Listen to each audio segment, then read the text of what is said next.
Ya, Assalamualaikum warahmatullahi wabarakatuh. Selamat pagi. Hari ini pertemuan pertama kita untuk materi basis data. Hmm, Sebelum belajar, saya akan jelaskan dulu. Pertama, dari basis data itu adalah memahami struktur hierarki basis data. Untuk pengetahuannya dan keterampilannya, mempresentasikan struktur hierarki basis data. Ketuntasannya mampu mempresentasikan pembelajaran struktur hierarki basis data. Jadi setelah selesai belajar materi hierarki basis data ini, kalian diharapkan mampu menjelaskan dan membedakan apa itu database, apa itu tabel, apa itu field, dan apa itu record. Ya, itu untuk materi pertemuan pertama kita. Itu kalau secara bahasa, basis data itu terbagi menjadi dua kata, kata basis dan data. Basis sendiri itu adalah markas gudang tempat berkumpul, sedangkan data itu adalah representasi fakta dari dunia nyata yang mewakili sebuah objek. Kalau digabungin, basis data itu jadi kumpulan dari data yang saling berhubungan satu dengan yang lainnya, tersimpan dalam perangkat keras komputer dan digunakan oleh perangkat lunak untuk memanipulasinya. Memanipulasi di sini bukan berarti menipu ya, jangan disamakan. Perangkat keras itu basis data disimpan di dalam server, di dalam laptop, tersimpan di PC. Itu perangkat keras. Digunakan oleh perangkat lunak aplikasi. Jadi di dalam aplikasi itu ada basis datanya. Untuk manipulasinya, contohnya gini, saat kalian membuat akun Instagram, kalian download Instagram, terus kalian buat akun, kalian masukin nomor handphone, terus kalian masukin kode OTP, kalian masukin password. Mungkin itu sekedar masukin aja, tapi kalau dari basis datanya, itu adalah proses untuk menambahkan data pengguna di database Instagram. Nah, setelah datanya terbuat, setelah Instagram kalian terbuat, itu kalian bisa mengubah profil kalian bisa menambah, mengganti foto, kalian bisa menambahkan bio, kalian bisa menambahkan alamat, tanggal lahir, dan sebagainya. Itu disebut proses mengedit data kalian. Nah, terus kalian juga bisa melihat postingan teman kalian, melihat instastory teman kalian, melihat IGTV teman kalian. Nah, proses melihat itu disebut select, ya, melihat. Terus yang terakhir, saat kalian sudah tidak mau menggunakan database kalian, berarti kalian bisa menghapusnya, kalian menutup akun kalian. Nah, itu disebut dengan proses delete.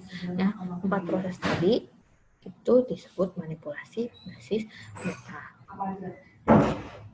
Lanjut ke manfaat basis data. Manfaat basis data itu ada yang pertama kecepatan. Kecepatannya itu di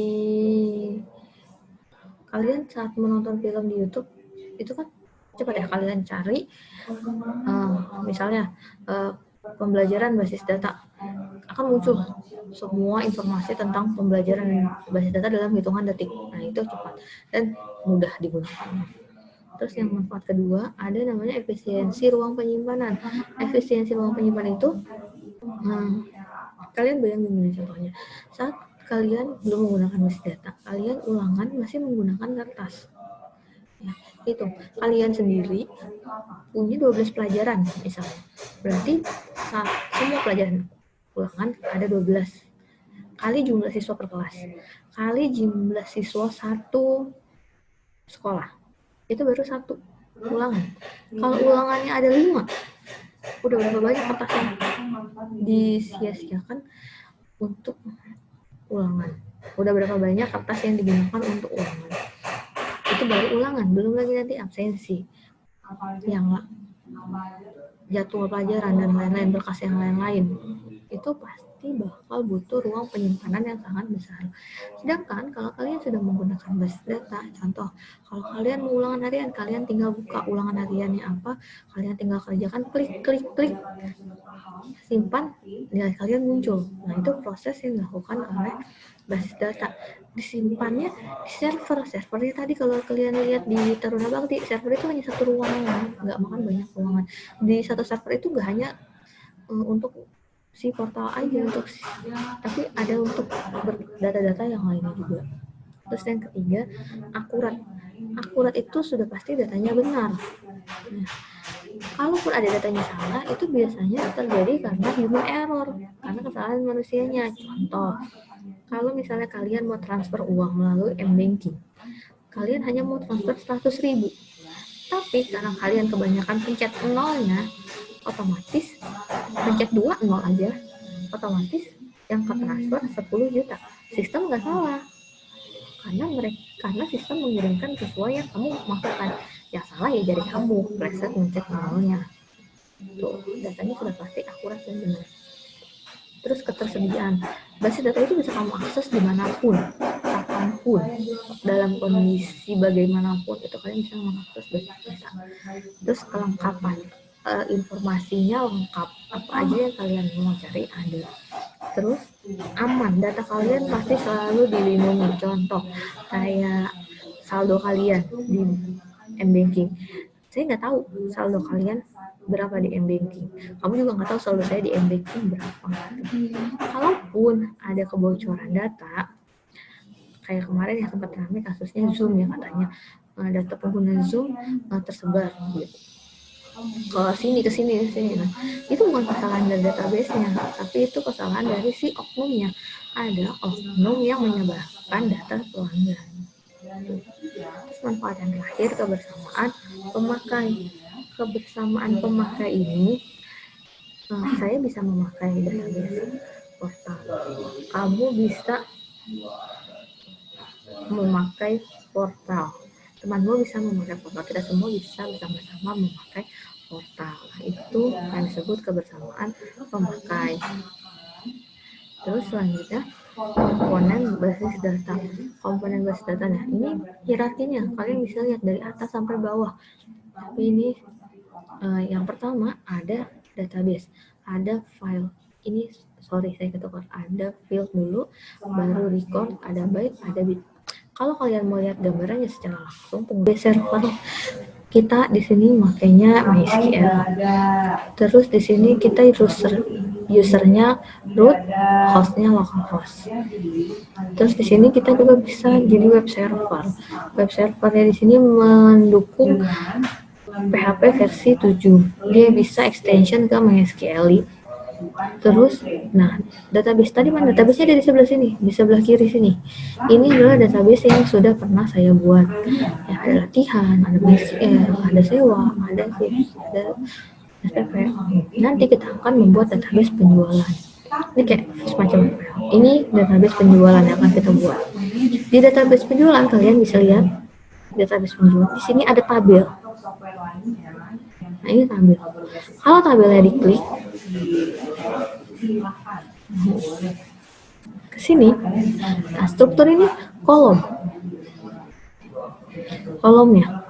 ID produk, nama produk, harga, jumlah, ini kolom. Nah, atau field. Dari field jadi record. Nah, ini record B001 buku 4027, B0002 pensil 3520, ini disebut dengan record. Nah, ini BUKU, buku ini disebut dengan byte. U ini bit, K bit, U bit, B bit. Ya, jadi kalau misalnya mau dibalik dari bit ke byte, dari byte ke record, dari record ke kolom, dari kolom ke tabel, dari tabel ke database. Itu kalau dari bawah ke atas. Kalau dari atas ke bawah berarti dari database, tabel, field atau kolom, record atau isinya, byte, dan bit. Itu hierarkinya, urut-urutannya. Kalau dari komponennya, kalian bisa lihat ke sini, di sini komponennya. Di sini konsep sistem basis data DBMS. DBMS itu singkatan dari Database Management System atau bahasa Indonesia Sistem Manajemen Basis Data. Ini sistem basis data. Sistem basis data melingkupi semuanya. Kalau sistem manajemen basis data hanya perangkat lunak proses program sama perangkat lunak pengakses data. Kita lihat dari sini dulu, definisi data. Berarti kita mengumpulkan data-data yang akan nanti diolah ke perangkat lunak pengakses data. Perangkat lunak pengakses data itu yang tadi, localhost PHP MyAdmin. Itu pengakses database-nya. Muncul jadi basis data. Si database yang sudah dibuat di localhost tadi, dengan menggunakan bahasa MySQL itu bisa digunakan ke dalam perangkat lunak pengakses pemrograman PHP, Android, Java, Node.js, Ruby, dan lain-lain. Itu bisa menggunakan PHP. Nah, sistem ini disebut database management system. Nah, kalau database sudah dibuat, lalu programnya sudah dibuat, jadilah sebuah aplikasi yang biasa kalian gunakan, baik itu di handphone ataupun di laptop. Nah, itu semua disebut sistem basis data. Nah, aplikasi itu yang sudah siap dipakai, itu digunakan oleh user. User itu siapa? User itu saya, kamu yang memakai database-nya. Gitu, secara konsep basis datanya. Lalu, nah ini contoh tabelnya ya, tadi mulai dari field, record, item data itu byte, karakter itu bit. Basis data biasanya digunakan di banyak tempat, contohnya untuk proses kepegawaian, proses gudang, mulai dari barang datang, loading barang, sampai ngirim barang. Terus ada di akuntansi. Komponen utama dari basis data tadi udah bilang, yang pasti harus ada perangkat keras, hardware-nya, karena tadi basis data tersimpan di hardware. Hardware bisa jalan kalau ada sistem operasinya. Sistem operasi banyak, ada Windows, ada Linux, ya banyak. Terus ada database-nya sendiri, tadi MySQL, dan lain. Ada database management system, user, pengguna, dan optional software. MySQL, MariaDB, Oracle, Microsoft Access, ada SQLite, dan lain-lain masih banyak ya, yang itu yang familiar digunakan itu yang tadi saya sebutkan. Nah, sampai sini saja pengenalan kita dan pengenalan tentang basis data dan struktur hierarki basis data.